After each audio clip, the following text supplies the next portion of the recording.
Сайн бацгаана уу, Камжаа ТV байна.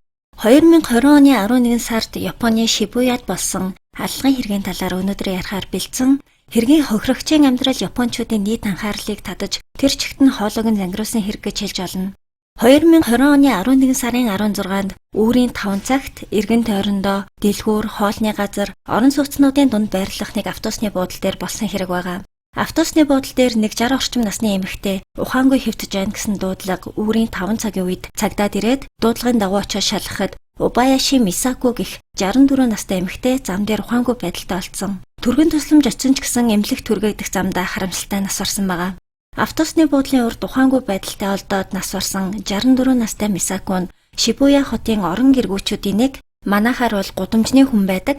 Анх олдох үедээ нүдэн дийл харагдах шарах байгаагүй ч гэсэн дагзан дээр хүчтэй цохиулсан юм шиг болдруу үүссэн. Үхлийн шалтгаан нь тархины дотор цус алдалтаас болсон гэж гарсан. Мөрдлөгийн явцад тодорхой болсон зүйл гэх юм бол Мисако олдохоос 1 цагийн өмнө буюу үүрийн 4 цагт гудамжны камерын бичлэгт нэг цагаан ут барьсан с ижигтэй эрэхтэй Мисако дээр очоод ууттай зүйлээрээ толгойроо цогж байгаа дүрсэнд бичигдэж үлдсэн байсан. Цохиулсан Мисако шууд ухаан алдаж сууж исэн саналнаас унсан бол нөгөө эрэхтэй нь ямар ч тоосон шинжгүй шууд яваад өгч байгааг нь харагдсан.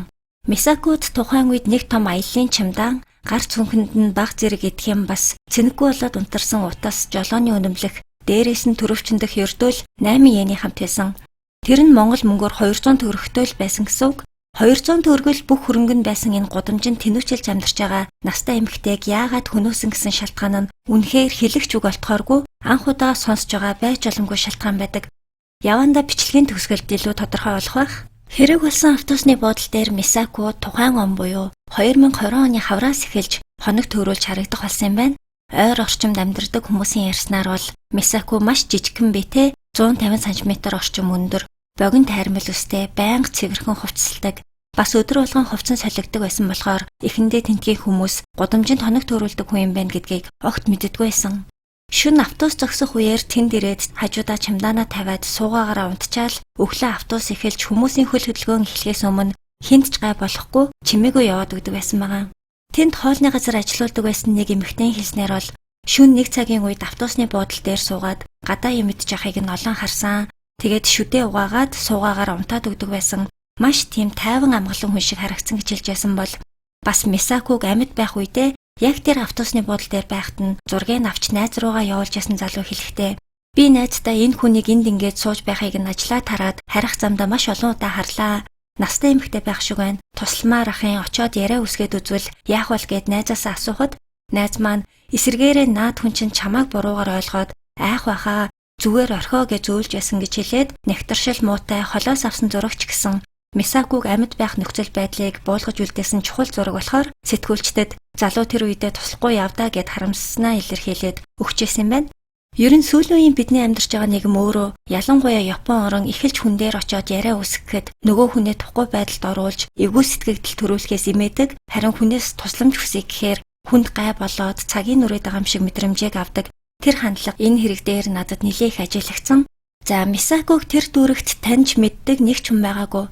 Цагдаа нар бас сэтгүүлчид энэ хүний талаар судлаад үзэхэд Хирошимад төрсөн. Хэрэг гарахаас жилийн өмнө ерөнхийдөө 19 оноос хойш иймэрхүү байдалтай амьдарч ирсэн байна гэж таамагладаг.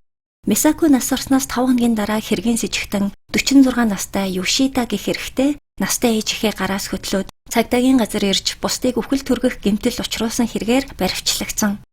Энэ эрэгтэй нөгөө автобусны буудлаас 800 метрийн зайд байх байранд амьдардаг.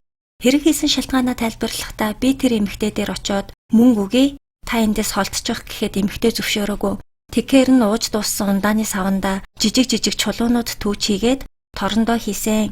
Дахиж очиод та эндээс яваа гэхэд яваагүй болохоор чулуутаа сав байсан уутаараа толгойроо цогсон. Би тийм амархан үхчихнэ гэж бодоогүй штэ гэд юу ч болоогүй юм шиг хэлдэг. Бараг миний үгийг сонсоогүй нь тэр хүний буруу гэсэн утгатай зүйлийг ярьсан. Хэрэг гараад 4 сар өнгөрсний дараа Сайтама гэдэг газар 2 насны зүрхтэй Мисакогийн эрэгтэй дүү амьдрдгийг олж мэдээд очиж уулзсан эгчийнхэн туулж ирсэн амьдралынхын талаар яриулахад Мисако ахлах ангид байхасаа л кино, радионы дуу уруулагч болохыг хүсдэг. Маш гэгээлэг, эрч хүчтэй, найз нөхөд олонтой бие даасан хүчтэй охин байсан.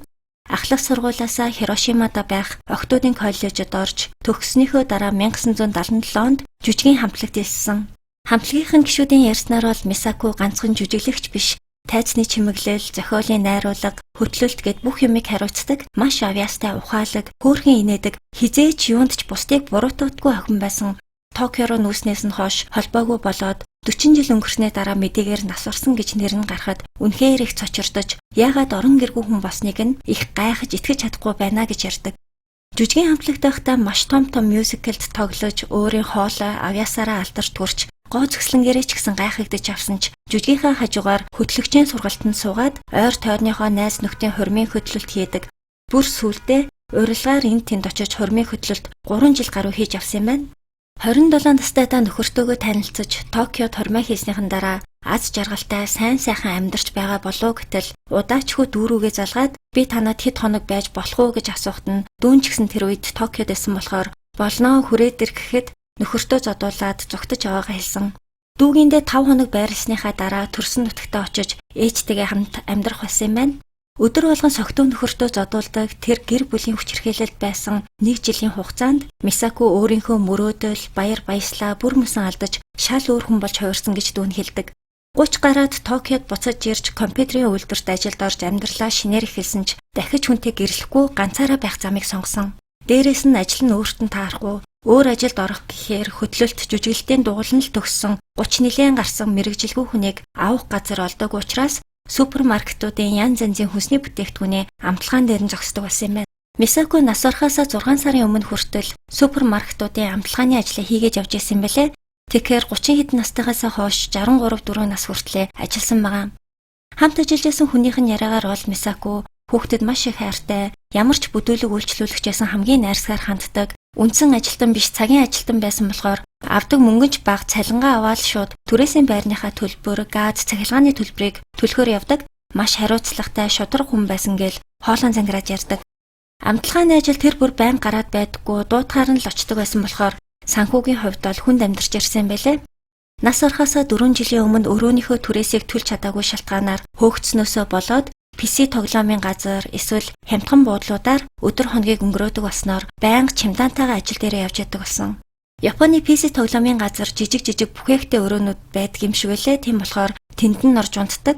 Мисаку илүү их ажил өгөөч л гэж гуйдаг байснаас биш, гэртээ нэг хонуулаач мөнгө өгөөч гэж нэг ч хүнээс өөр юу ч гуйж байхыг 10 жил хамт ажиллаж байсан хүн нь харж байгаагүй, хиндэж найдахгүй зөвхөн өөрөө л бүх зүйлийг хийдэг хүн байсныг нь хэлдэг.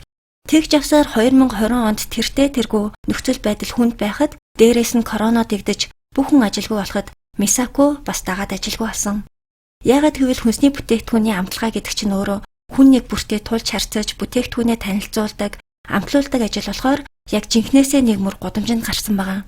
За харин одоо Мисаку нас орсноос 5 хоногийн дараа цагдаагийн газар ээжийнхээ гараас хөтлөөд очиж хэрэгээ хүлээсэн гэмт хэрэгтэн 46 настай Юшидагийн талаар ярих юм бол хэрэг гарсан газраас ердөө 800 метрийн цаанд байх байранд 80 настай ээжийнхээ хамт амьдардаг. Аав нь хувьцааны зах зээл дээр маш том нөлөө бүхий хүн байсан болохоор нэлээд баян чинэл өссөн хүн байгаа. Аав нь Юшидад компани өвлүүлж өгнө гэд маш том итгэл найдвар хүлээлгэсэн боловч даанч тэрэнд мэддэг, чаддаг бүр юу ч байгаагүй. Бүр хүнтэй энгийн харилцан яриа өрнүүлж чаддгүй, дунд ангиасаа сургуулаа хайцсан гэртэл байж яддаг болсон.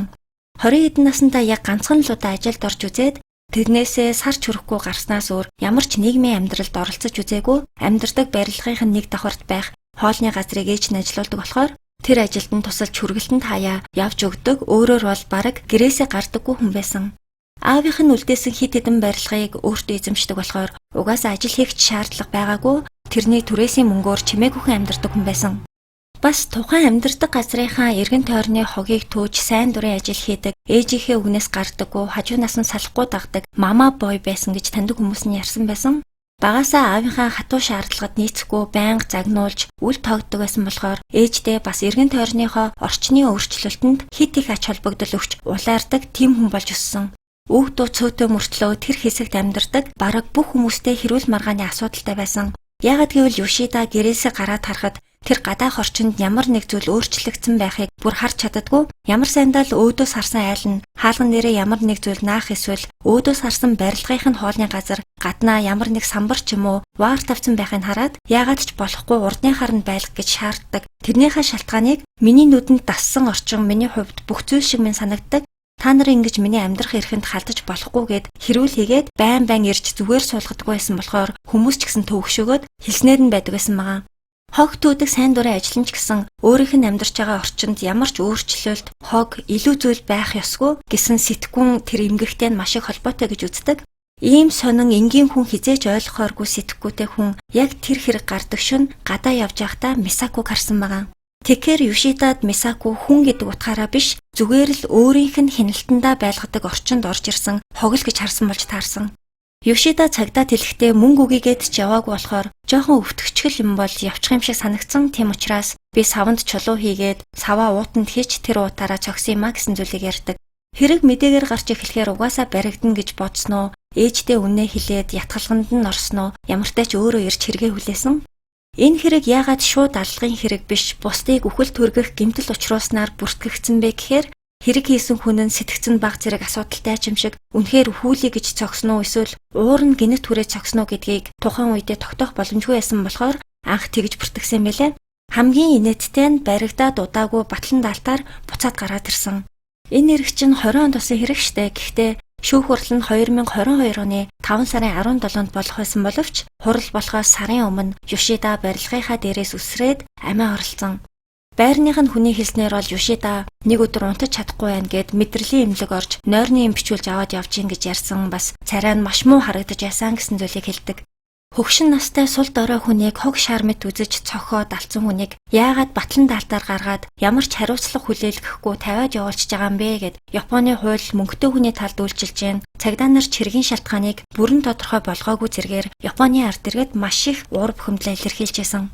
Мисакугийн хувьд ээж нь дүүн бас Америкт амьдардаг авга ах гэхээс өөр гэр бүлийн хүн байгаагүй. Ээж нь асрамжийн газар байдаг, төрсөн дүүтэйгээ уулзаагүй бараг 10 гаруй жил болсон. Хаяа уцаар ярихаараа бүх зүйл сайхан байгаа, санаа зоволтгүй, өдөр бүрийг завгүй өнгөрөөж байгаа гэж дүүтэй хэлдэг байсан байгаа. Бас жил болгоны зул сараар дүүрүүгээ Крисмас карт явуулдаг байсан болохоор дүүн ч санаа зовдоггүй байсан. Мисакугийн цүнхэн доторх картан дээр дүүгийнх нь ээжийнх нь нуцны дугаар байсан ч нэг ч удаа тэдэн лөө тусламж гуйж залгаж байгаагүй.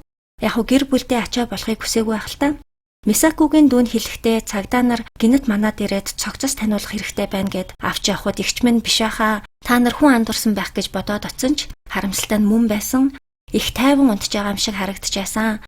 Игчигээ автобусны буудлын сандал дээр сууж байгаа зургийг хараад хичнээн хинт ч гай болохыг хүсээгүй. Тийм хүчтэй эмэгтэй байсан ч гэсэн яагаад төрсөн дүү дээрээ хэцүү байна гэд ирээгүй юм бол игч маань үнэхээр өрөвдөлтэй байна гэд төрсөн нутагт нь оршуулж багын найз нөхд нь бүгд тэнд очсон. 2022 онд үүр цайх хүртэл автобусны буудлын дээр гэдэг нэртэй Мисакугийн хэрэгээс санаа аваад хийгдсэн кино нээлттэй хийж бүхэл төрөлд бүхэл шагналыг хүртсэн амжилттай кино болсон. Энэ кинон дээр хэргийг яг тэр чигт нь буулгаагүй ч гэсэн нийгмийн өөрчлөлт, хүмүүсийн хандлага, Мисакугийн сэтгэл зүйн хатуужлыг маш сайн харуулж өгсөн кино болсон байлээ. За, өнөөдрийн болсон явдал маань энэ хүрээд өндөрлж байна. Бичлэгтэй холбоотой сэтгэгдлээ заавал бичиж үлдээгээрэй. Өшөө олон болсон бодит явдлын талаар сонсохыг хүсвэл цөөхтөө subscribe болон хонх лайк дарахаа битгий мартаарай. Тун удахгүй уулзтлаа. Түр баяртай.